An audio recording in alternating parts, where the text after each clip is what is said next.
Já disponibilizei para vocês a apresentação do plano de ensino lá no SIGA de vocês. E dessa mesma forma nós estaremos trabalhando. Toda a aula vai ser gravada e disponibilizada para vocês. Eu preferi criar um canal lá no YouTube porque na verdade você só vincula o link, né, e fica mais fácil para vocês terem acesso à aula. Porque gravando o vídeo e jogando diretamente lá no SIGA, a capacidade máxima, se eu não me engano, é de 50 ou 60 megabytes. E aí é muito pouco, teria que ficar cortando por partes os vídeos. Então eu criei esse canal lá que faz o link com o YouTube. E aí você pode estar revendo nossas aulas e esclarecendo as dúvidas. Se o vídeo não for suficiente para esclarecer as dúvidas, vocês podem estar entrando em contato comigo pelo Zap mesmo, tá bom? A gente vai deixar esse acesso aí bem fácil para que vocês possam ter o máximo de proveito da disciplina nesse semestre. Então vamos começar a aula, já estamos aqui com 16 alunos. Então vamos dar início. Conforme forem chegando alunos e eu não perceba a solicitação de entrada na sala, vocês me avisem, tá bom? Então vamos lá. Bom, breve histórico da palavra estatística, né? Os primórdios da estatística, como ela começou a estatística. Bom, na antiguidade, quando os reis, né, então os imperadores queriam saber como era o quadro de jovens que estavam aptos para se alistarem no exército de determinado império, e então eles faziam a contagem da população como forma de obter o controle e também de fazer esse levantamento de jovens que estavam aptos a exercerem esse serviço militar, de proteção mesmo do Estado. Então, começou-se a fazer o levantamento da população. E daí vem a origem desse termo, né? Estatística, que na verdade vem lá do termo que na sua origem é estadista, dando assim origem ao termo estatística. Então vem dessa ideia aí de contagem, né? A estatística sendo relacionada a esse processo de contar elementos de uma população. E com o tempo esse termo foi evoluindo até nós temos o entendimento da estatística e do processo de contagem da população não se caracterizando somente a pessoas, mas população como a contagem de elementos de determinada característica, né, que nos interessa para estudo, né? Então, se eu tiver um conjunto de propriedades rurais, isso constitui-se uma população. Se eu tiver interesse em contar ou fazer uma análise do número de instituições de ensino, cada uma dessas instituições de ensino compõe um elemento da população. Então aí vem a origem da palavra estatística, né? De estado, é o estadista, de fazer a contagem das pessoas, né? Para fazer a contagem, para ter um entendimento da população, né? E inicialmente começou para ter um controle de jovens que eram aptos ao serviço militar. E aí, mais à frente,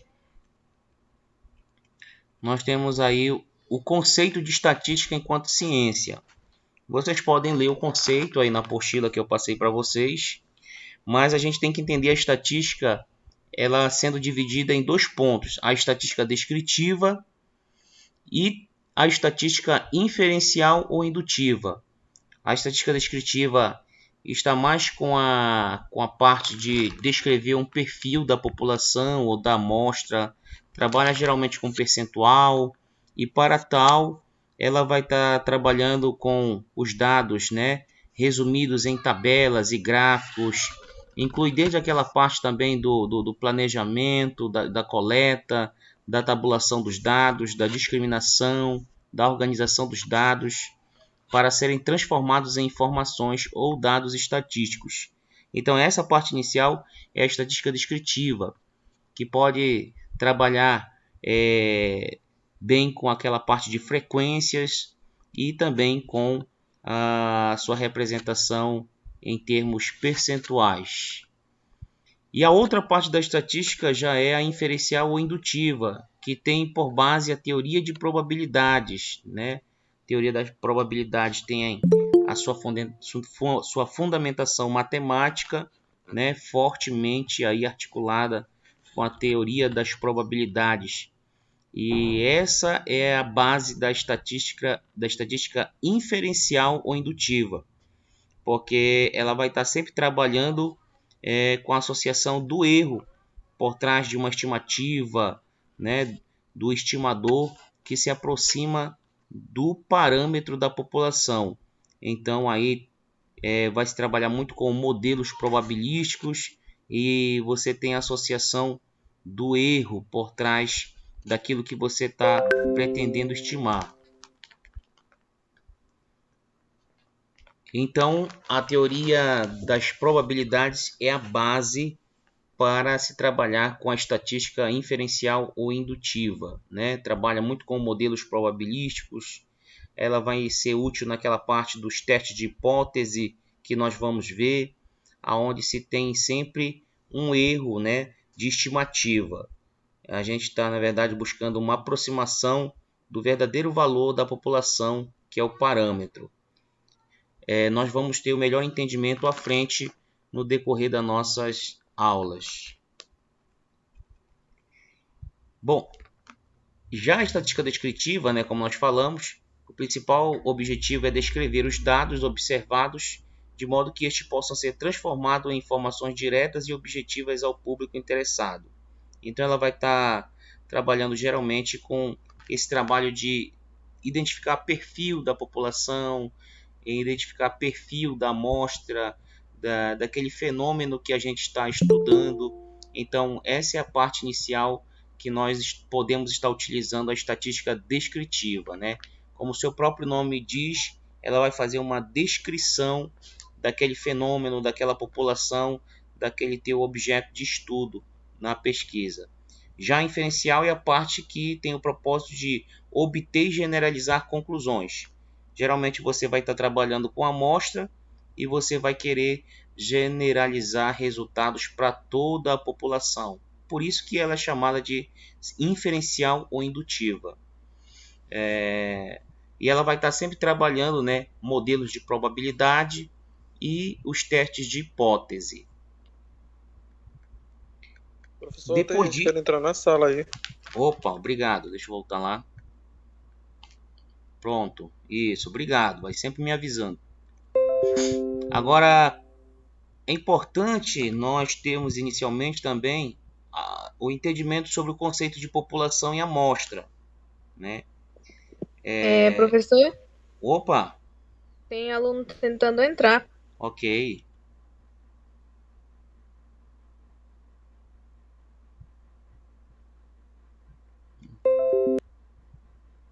Deixa eu ver aqui.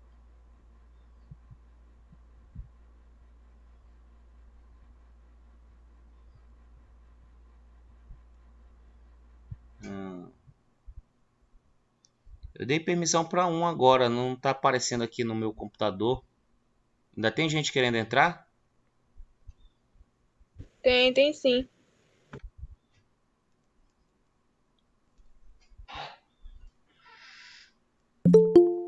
Agora, peraí. William Dias entrou agora. Tem mais alguém? Não que eu saiba. Bom, acho que por enquanto já estavam solicitando, já estão na sala, né? Qualquer coisa me avise. Então, população e amostra. Bom, a gente pode entender aí Sempre eu peço para que vocês leiam aí as definições, os conceitos na apostila, mas como é que a gente pode entender a diferença entre população e amostra? Imagine a população como um conjunto de elementos, né? E agora a gente vai trazer essa ideia de população a todos os elementos de um determinado conjunto. Todos os elementos de um determinado conjunto constituem uma população. E aí a gente não está olhando mais somente para pessoas, mas a contagem de qualquer elemento que seja. Peças, número de carros, número de instituições, número de propriedades rurais, etc. E você tem um conjunto que representa a contagem de todos os elementos. E então a isso se dá o nome de população. Mas a amostra, ao contrário da população, ela é uma parte apenas desse total de elementos que nós podemos contar. Então podemos dizer assim, olha, que a amostra ela é um subconjunto da população.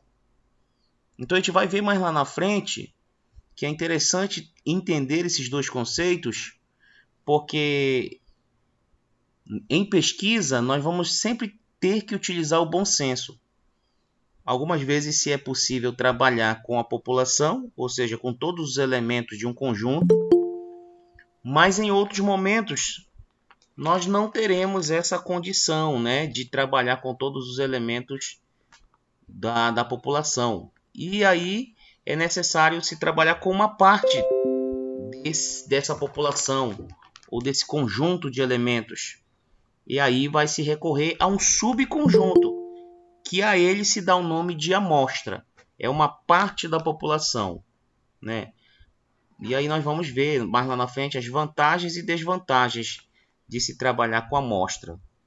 Em alguns pontos se tem vantagem em trabalhar com a população, mas na maioria das vezes é mais viável que se trabalhe com a amostra, por uma série de fatores e características que nós vamos verificar mais à frente. Mas por enquanto entender isso, que se a população é o conjunto com todos os elementos, a amostra ela é um subconjunto desses elementos que são contados no todo.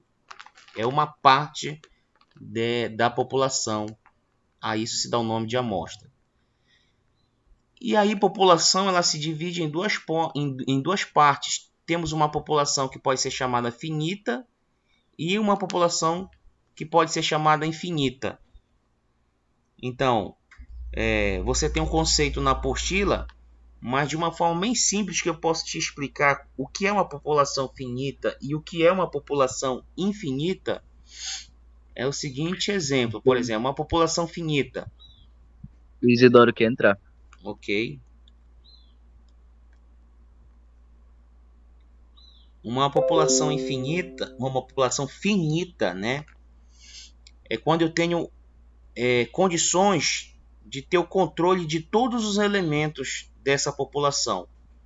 Por exemplo, quando eu olho para a turma de vocês de Engenharia Agrícola 2021, vamos lá, aqui no início da matrícula, no início das aulas, você tinha lá 45 alunos. Então, eu tenho controle de todos esses alunos. Então, eu tenho a população da turma de Engenharia Agrícola 2021. Então, quando eu calcular uma média de altura, eu tenho a verdadeira média dessa população, que é a turma de Engenharia Agrícola 2021. Porque eu consigo contar desde o primeiro aluno até o enésimo aluno dessa turma. Agora, por exemplo, se eu te perguntar, a população brasileira, ela é uma população infinita. Por quê? Porque eu não tenho um controle de todos os elementos dessa população. Eu posso me utilizar de metodologias bem rebuscadas, bem sofisticadas, de estimativa da população total. Mas eu não tenho um controle exato da população nacional, da população brasileira. Por quê? Porque a cada momento você tem nascimento de pessoas e você está tendo aí também óbitos de pessoa. Então você não consegue, no momento exato, dizer, olha, eu tenho de fato tantos milhões de pessoas no Brasil. Você tem uma estimativa. Hoje nós somos cerca de quase 210 milhões de brasileiros, mas na verdade você tem uma aproximação disso, porque até o censo, quando você divulga, por se trabalhar com toda a população, mas você nunca vai ter esse controle exato, né? A todo tempo há nascimento e há óbitos, e você tem, na verdade, uma aproximação dessa população. Por isso que é uma população infinita.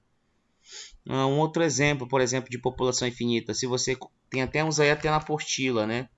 De um cardume de peixes da espécie tambaqui em rios da região amazônica. E aí, na verdade, você também não tem o controle desse número de peixes, né, em rios da região amazônica. Você pode se utilizar de metodologias de contagem muito sofisticadas. Inclusive, eu estava vendo no Globo Rural, se eu não me engano, também na Amazônia, os biólogos estavam utilizando-se de metodologias de contagem da população de, se eu não me engano, de botos na Amazônia. E aí eles usavam uma metodologia, né?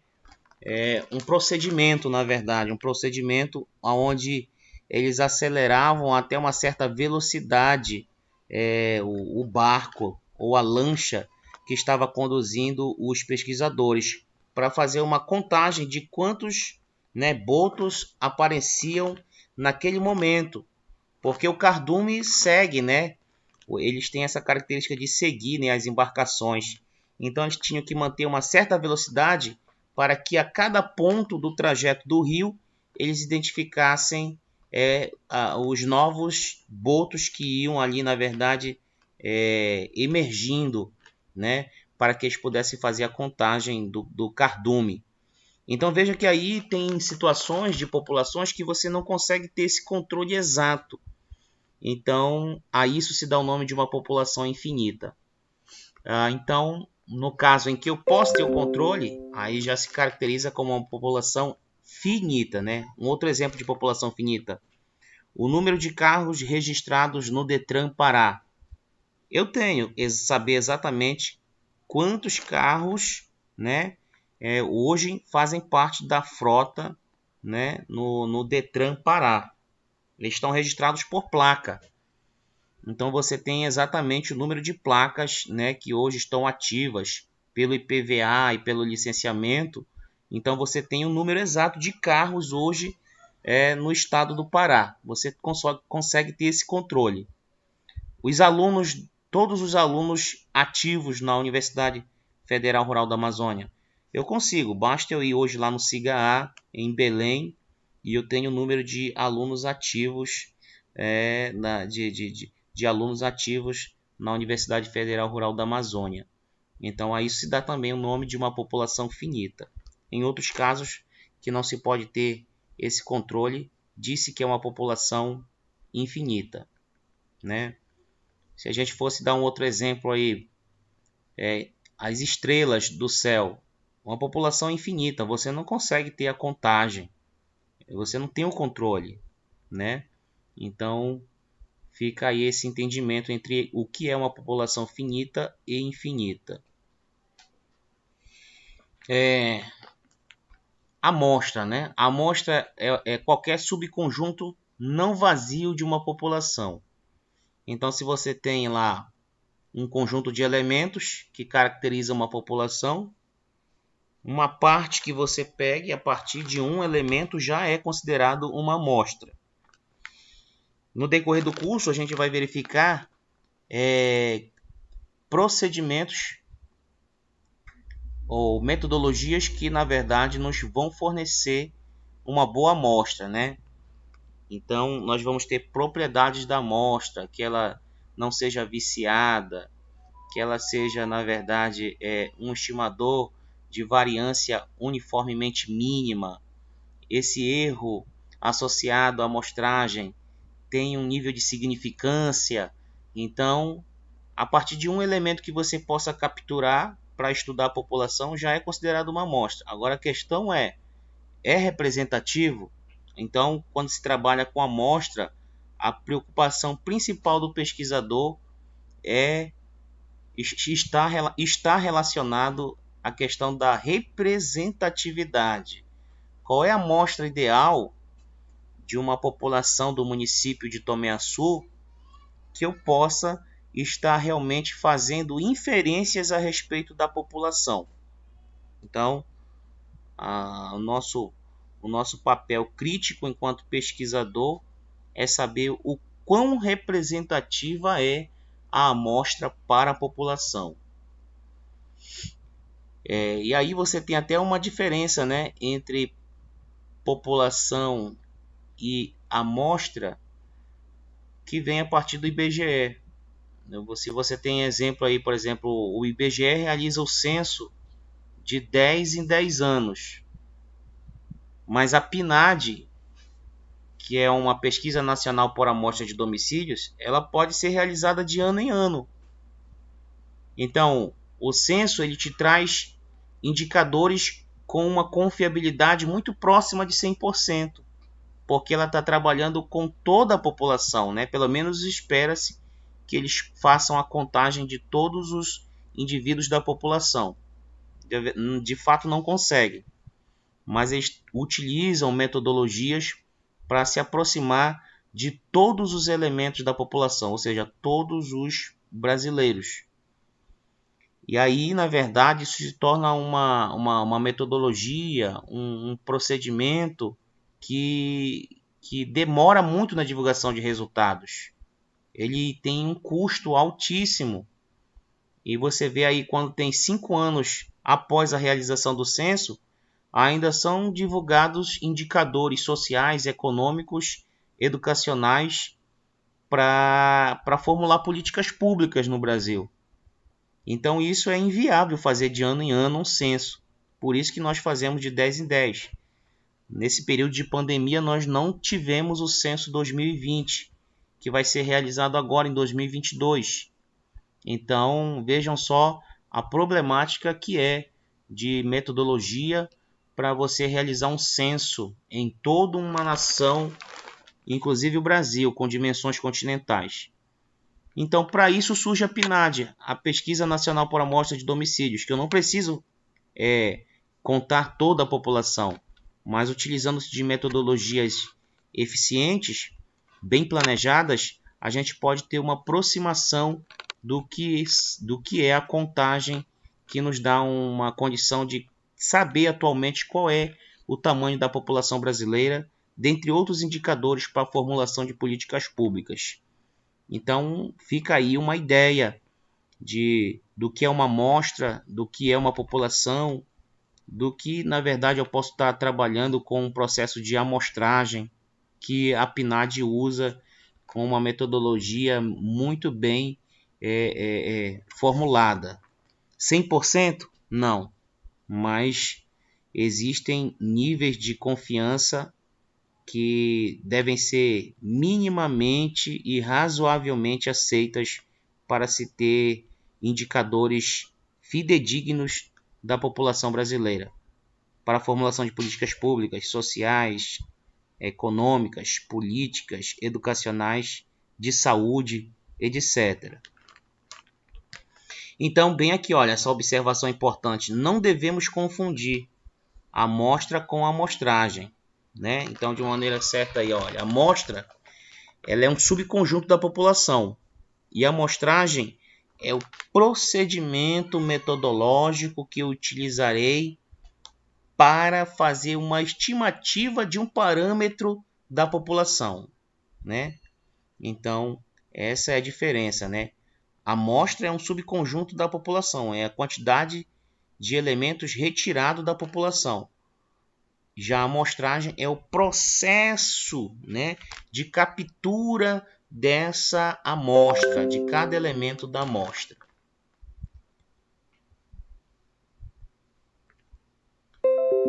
Bom, diante disso, eu tenho razões para estudar uma amostra. Quais são as razões para estudar uma amostra? ela é mais econômica. Por quê? Porque se é uma parte da população, eu vou estar reduzindo o custo, eu vou estar reduzindo o número de pessoas envolvidas no processo. Então isso, de certa forma, é material, né, tecnologia, computadores, para fazer essa contagem da população. Então, a razão para se estudar por meio de uma amostra a população, a primeira dela nós temos é a razão econômica. Comodidade, obviamente que você, quando trabalha com amostra, você tem mais rapidez na divulgação de resultados, você tem um tempo, né, menor de utilização na preparação dos resultados, na geração de indicadores, na geração de relatórios. Então é mais cômodo trabalhar com a amostra, né? Outra razão para estudar uma amostra é o tempo que você ganha, né? Você vê, já pensou, um censo está com 5 anos e ele ainda está gerando indicadores populacionais, educacionais, demográficos, econômicos, educacionais. Agora observem você enquanto pesquisador, né? Se você demorar tanto tempo em divulgar certos resultados, aquele resultado caduca, já não tem mais validade nenhuma, né? Então, o tempo, na verdade, faz com que a amostra seja um procedimento, né? Utilize o procedimento de amostragem como sendo vantajoso para o pesquisador. E a inutilização dos elementos observados, né? Você trabalha com uma amostra, você seleciona um subconjunto da população, mas em determinado momento você pode inutilizar esses elementos, dizer não, eu quero um outro subconjunto, eu quero trabalhar como uma amostra, com uma outra amostra, e ainda assim você pode chegar a resultados muito próximos daquela primeira amostragem que você realizou, né? Então, quando você utiliza um bom processo de amostragem, então, na verdade, você pode pegar qualquer subconjunto da população para fazer a estimativa do parâmetro da população, né? Por isso que se diz que a razão para se estudar uma amostra é justamente a inutilização dos elementos observados, né? Você tem N combinações de amostras para retirar de uma população. Você não está preso somente a uma combinação de amostra. Não, mas você tem N combinações. Bom, e aí, na verdade, nós vamos chegar também a dois conceitos importantes, que é o de parâmetro e de estimador. Qual é o conceito de parâmetro? Parâmetro é uma característica real da população, ok? Então, vamos lá. Se você tem todos os alunos de engenharia agrícola 2021 e você quer calcular a média de altura, então nessa população específica você tem o parâmetro, né? A média de altura, ela é um parâmetro populacional. Por quê? Porque é a média real de altura da turma, né? Considerando essa população. Agora, se do total de 45 alunos eu quero calcular a média de altura por 20 alunos, ou seja, uma parte dessa turma, uma amostra, então aí eu já não vou ter mais um parâmetro, mas vou ter um estimador. Então essa é a diferença entre parâmetro e estimador. Parâmetro é uma característica real da população, enquanto que o estimador é uma característica numérica estabelecida para uma amostra. Então o estimador ele vai ser uma aproximação do parâmetro. Então ele tem que chegar próximo do parâmetro para ser um bom estimador, né? Qualquer um pode calcular um estimador, mas será que as qualidades dele são boas? Será que realmente ele não é viciado? Se ele não é viesado? Se ele tem variância uniformemente mínima? Então, esse estimador pode ser qualquer um, mas tem que saber qual é a qualidade desse estimador. Então, o parâmetro é aquilo que é verdadeiro da população. Geralmente é muito difícil de se ter isso. Recorre-se então ao estimador, que ele tem uma aproximação do parâmetro da população. E ele é obtido através da amostra. Para entender isso aí, nós temos um exemplo, né? Um fenômeno coletivo. Vamos lá, você tem uma eleição para governador do estado de Goiás. Quem é a população? No caso de uma eleição para governador, a população são todos os eleitores do estado, né? Somente aqueles que estão cadastrados lá na base do TRE do estado, né? Do Tribunal Regional Eleitoral. Então essa é a população para um fenômeno coletivo que é uma eleição para governador de qualquer estado. E qual seria o parâmetro? É a proporção de votos de certo candidato. Só que quando você tem esse parâmetro ao final da eleição, porque ao final da eleição você tem ali o controle de todos os eleitores que participaram daquele pleito, né? Você tem o controle até dos que faltaram. Mas então, ao final do resultado da eleição, você tem a verdadeira proporção de votos a determinado candidato. Então esse é o parâmetro, porque ele é o real. Agora, o que é feito antes do pleito, que são as pesquisas eleitorais, a gente pode extrair daí o exemplo de amostra, né? Você tem lá o total de eleitores cadastrados no TRE, mas você vai fazer uma pesquisa eleitoral e utiliza-se de 1.000 eleitores selecionados em todo o estado. Então a isso se dá o nome de amostra, né? E o processo de captura desses 1.000 eleitores é o processo de amostragem, né? Então é importante entender bem essa diferença. A amostra é o conjunto de 1.000 eleitores selecionados em todo o estado, mas a amostragem é o processo pelo qual estarão sendo coletadas as intenções de voto desses 1.000 eleitores. E o que seria o estimador? Seria a proporção de votos do candidato X obtida na amostra, né? É o resultado da pesquisa eleitoral, é um estimador. Por isso que você está há meses da eleição e você tem aí, na verdade, uma estimativa de votos a determinado candidato. Isso só pode ser feito a partir de uma amostra. Por que a gente não conta todos os eleitores lá cadastrados no TRE? Aí a gente não vai, tem tempo. Se você demora a divulgar os resultados de uma pesquisa eleitoral, quando chega lá próximo da eleição, aqueles teus resultados já não são mais mesmos, né? Porque isso vai se alterando no decorrer dos meses, as intenções de voto vão mudando, cenários políticos vão mudando até o dia do pleito. Então esse estimador, na verdade, é a proporção de votos para aquele momento da divulgação da pesquisa.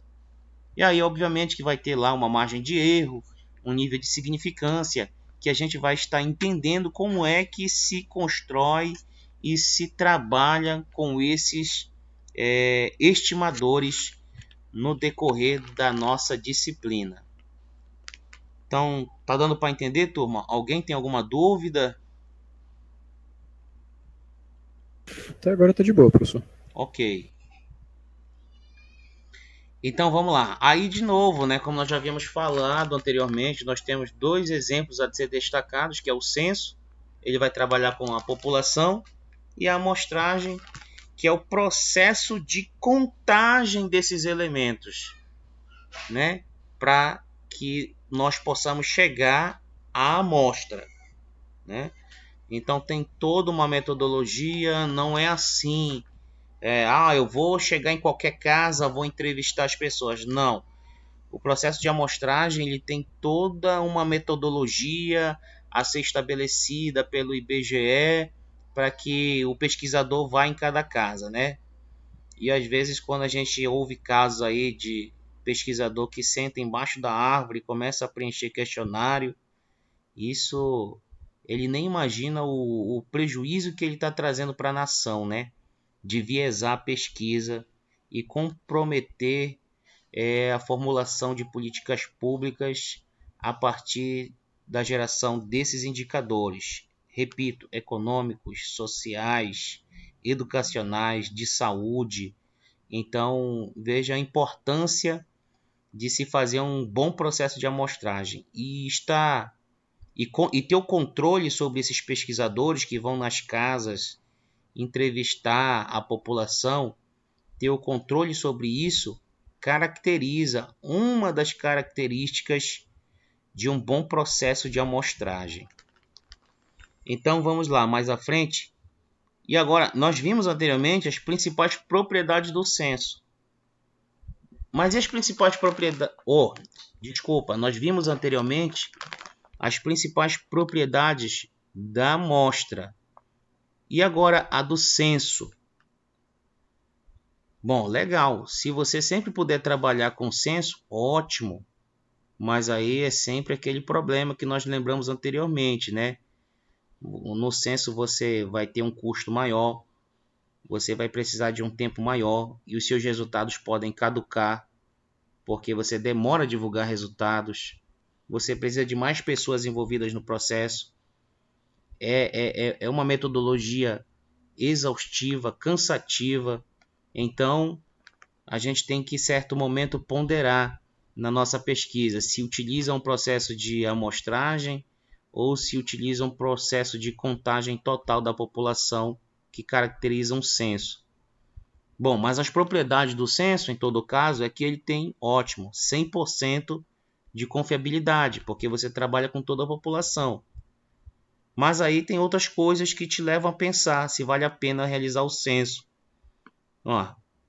Pelo segundo aspecto, que ele tem um custo elevado, demanda um orçamento alto, né? E muitas pessoas devem ser envolvidas no processo, material, recursos, tecnologia. Ele é um processo lento, pelo que nós já explicamos anteriormente. Você vê o censo, ele é feito de 10 em 10 anos. Mas a partir do ano que ele é feito, quando você tem 5 anos, ainda estão sendo gerados indicadores lá no IBGE. Então você vê que, por ser amplo esse procedimento, então, esse estudo, essa contagem da população, então ele se torna um processo lento. E por isso tudo ele nem sempre é viável, né? É mais viável que você trabalhe muitas das vezes, e bem na maioria das vezes você trabalhe com a amostragem. Então vamos agora para as propriedades da amostragem. Obviamente que você trabalha com amostragem e você nunca vai ter 100% de confiabilidade. Mas espera lá. Então eu tenho que garantir uma confiabilidade mínima. Porque se você não garantir uma confiabilidade mínima pelas propriedades da amostragem, então não adianta fazer coisas aí que não vão te trazer uma boa estimativa, que é uma característica do estimador, que se aproxime do parâmetro da população, que é o real. Então, embora não seja uma confiabilidade de 100%, mas eu tenho que garantir um mínimo de confiança. E entre os pesquisadores é estabelecido aí, né, uma confiabilidade mínima de 95%. Obviamente, por você não trabalhar com todos os elementos da população, a amostragem torna um processo que é mais barato do que o censo, é mais viável economicamente, produz resultados rápido, por isso que é sempre mais rápida que o censo, e obviamente que por todos esses fatores aqui citados é sempre viável realizar um processo de amostragem nas pesquisas, né? Então, lembrando que nós vamos fazer uma pesquisa como um processo de avaliação da nossa disciplina, e a gente vai estar trabalhando sim com a amostragem, né? Se for o caso da população em Tomé-Açu. Agora também, é como sempre falamos, né? Se você for estudar o número de empresas em Tomé-Açu que tem aí, por exemplo, que são microempresas, você consegue capturar todas. Então, aí, nesse sentido, você faz um censo. Mas em outros aspectos, você tem que ponderar. O que é vantagem? Trabalhar com a população ou com a amostra? Então vamos à frente mais. Conceito de dados estatísticos. Então, após o tratamento dos dados, das observações, então você vai lá a campo. Vamos lá, você definiu o teu processo de amostragem, agora você vai a campo. E conforme você está extraindo os dados, que também são chamados de microdados, e esses dados eles não vêm de uma forma ordenada. Eles vêm geralmente de uma forma desordenada. A isso se caracterizam aí os dados brutos. Então, assim, após o tratamento das observações, dados brutos de uma pesquisa através da estatística descritiva e ou inferencial, com a consequente análise e interpretação dos números que produzam informações, tem-se o que é chamado de dados estatísticos. Então, veja bem, você vai buscar observações e transformar isso em informações úteis. Então, a isso se tem o nome de dados estatísticos. E são exemplos de dados estatísticos: índices inflacionários, índices de desemprego, taxa de mortalidade, estimativa da população brasileira em determinado ano, probabilidade de determinado candidato vencer as eleições. Então, quando eu tenho os dados brutos ou as observações, eu apenas tenho ali microdados, mas isso não me diz nada. Mas quando isso recebe um tratamento estatístico, aí sim eu vou ter como resultado dados estatísticos, ou seja, taxas, índices, né? Probabilidade de candidato a vencer, proporções, então índices de desemprego. Então a isso se dá o nome de dados estatísticos. Mas uma informação isolada por si só é uma mera observação, ou dados brutos, ou microdados. Então, uma vez que esses dados brutos ou microdados são trabalhados, aí sim você vai ter os chamados dados estatísticos. Eles dão sentido à informação, né? Você quer transmitir uma informação, então aí sim isso se torna dados estatísticos. Agora, outro conceito importante, né? Nós já até adiantamos uma parte, é o conceito de dados brutos e raw. Dados brutos são os dados puramente coletados, né? Ele vem numa sequência desordenada, né? Simplesmente aleatória no momento da captura dos dados. Então, a essa sequência, né, não organizada de observações discriminadas por valores numéricos ou não, obtidos diretamente de um experimento ou estudo por meio da coleta de dados. A isso se dá o nome de dados brutos. É o processo de captura desses dados e quando eles vêm na sua forma aleatória, desorganizada. Exemplos: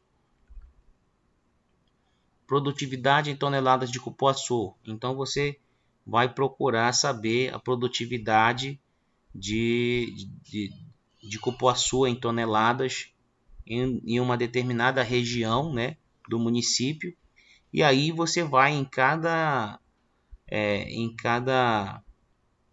alqueire ou parte subdividida lá da plantação, e aí você coleta, olha, naquele determinado terreno 2 toneladas, no outro 4, numa outra propriedade 3, numa outra parte 5. Então você vê aí esse comportamento aqui, ó, de uma forma desordenada, aleatória. Então, nesse processo de captura dessas informações aí, tem-se os dados brutos. Um outro exemplo também aqui, ó, nós temos a idade dos trabalhadores. Suponha que você está fazendo uma entrevista com os trabalhadores rurais em uma determinada região. E aí você vai pedindo informações da idade. Então, um informa 21, no outro momento 33, o outro 40, depois 22. E aí você tem simplesmente essa captura, mas os dados aí estão vindo na forma aleatória, desorganizada. Sexo também de produtores rurais, vindo de uma forma aleatória. E repetindo, outro exemplo de dados brutos. Por outro lado, quando essas informações aí que foram capturadas, elas são ordenadas do menor para o maior, ou do maior para o menor, e vice-versa, nós temos aí o que é característico e chamado de rol. E aí nós temos exemplos aqui, ó. Aquelas produtividades em toneladas lá de cupuaçu, agora estão ordenadas do menor para o maior. Assim como as idades dos trabalhadores rurais, ó, de 18, o mais jovem, até o maior de idade, 40. Também temos todas as sequências de produtores rurais, quanto ao sexo, todos do sexo feminino, e na sequência todos do sexo masculino, agora numa forma ordenada. Então a isso se dá o nome de rol.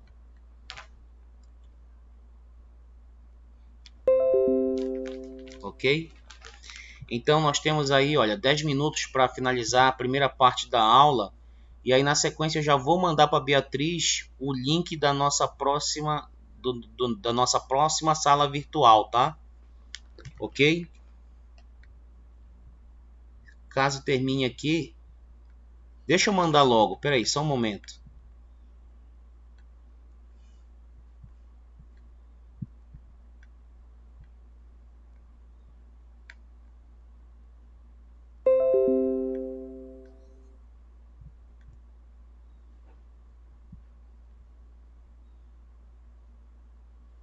Caminhar aqui para Beatriz, ela vai passar.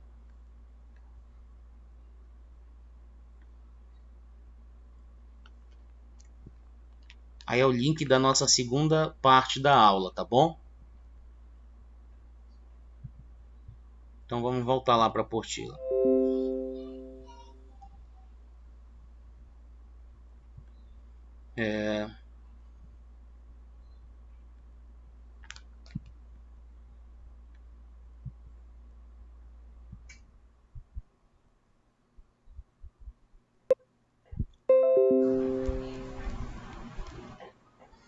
Então vamos lá, né? Também temos aqui, olha, conceito de variáveis. Variável, né? Então, leia o material, mas eu vou tentar explicar aqui de uma maneira simples o que seria uma variável. Então, todo fenômeno que você precisa estudar enquanto pesquisa, sempre você vai ter uma medida de interesse, né? Onde você vai estar fazendo a sua análise. Você vai criar hipótese a respeito dessa medida e aí você vai buscar informações a respeito dessa medida para se ter um resultado, uma decisão, se chegar a uma conclusão a respeito dessa medida. E aí a isso se dá o nome de variável. Por exemplo, se eu quero trabalhar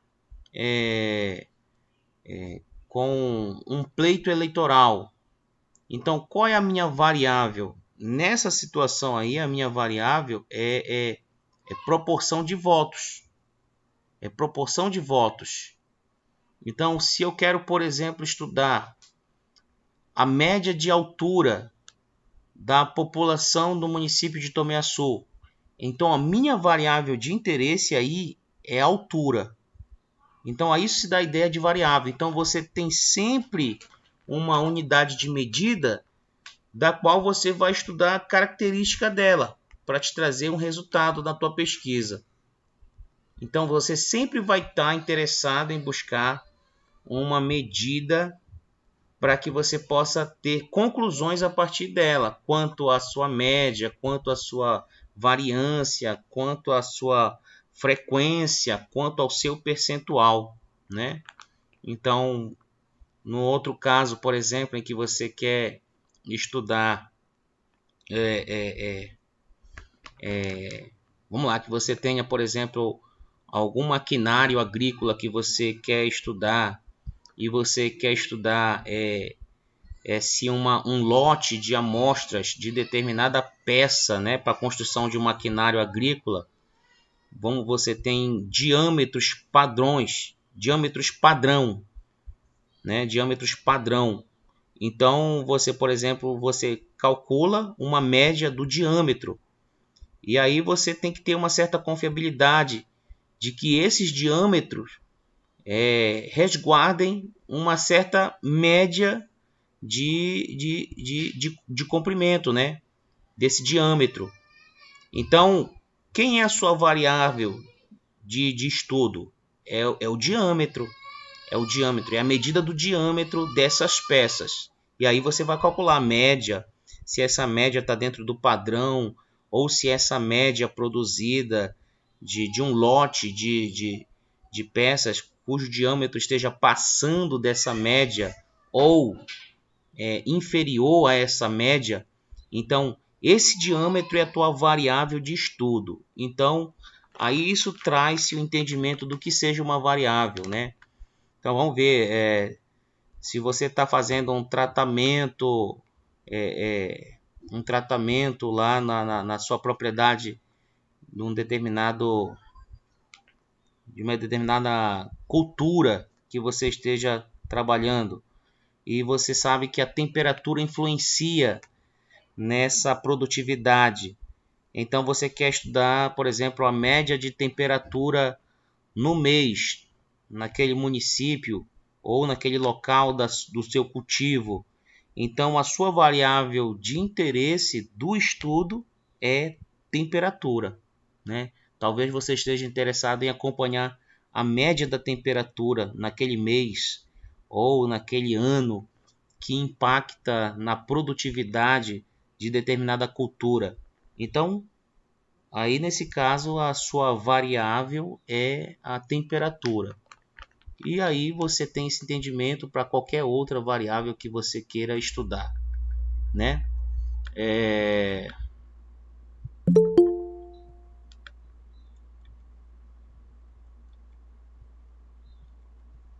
Permitir aqui. Então, pessoal, alguém tem alguma dúvida?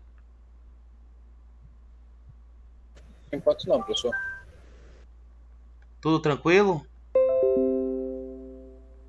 Sim, professor. Tá ok. Então, Beatriz, está me ouvindo aí, Beatriz?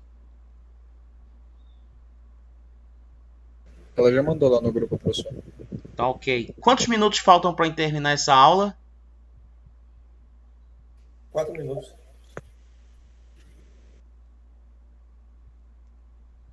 Alguém tem esse controle aí? Porque não aparece aqui para mim. Pelo menos eu não sei onde é que se vê. 4 minutos, professor. Vamos fazer o seguinte, vamos tomar uma água e a gente volta para o segundo link? Tá, já vou entrar lá já. Tá ok. Então vamos só tomar uma água e aí a gente já volta para o segundo link para relaxar a garganta. Obrigado.